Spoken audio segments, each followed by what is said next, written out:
राज्यभरामध्ये राज्य सरकार स्वच्छतेवर भर देते, परंतु नेहमीच अस्वच्छतेचा कळस गाठलेला वर्धा सामान्य रुग्णालय हा एक अपवादच म्हणावं लागेल.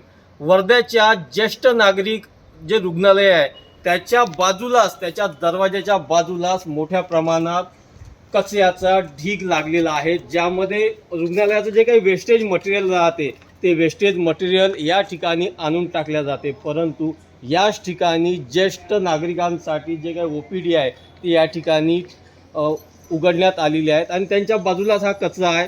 एकीकडे उपमुख्यमंत्री शिंदे यांच्या कॅबिनच्या बाजूला सुद्धा कचऱ्याचा ढीग होता. ज्यावेळेस जय महाराष्ट्राने ही बातमी दाखवण्याचा प्रयत्न केला तेव्हा तेथील कर्मचाऱ्यांनी बातमी न दाखवण्यासाठी दबाव आणलेला होता.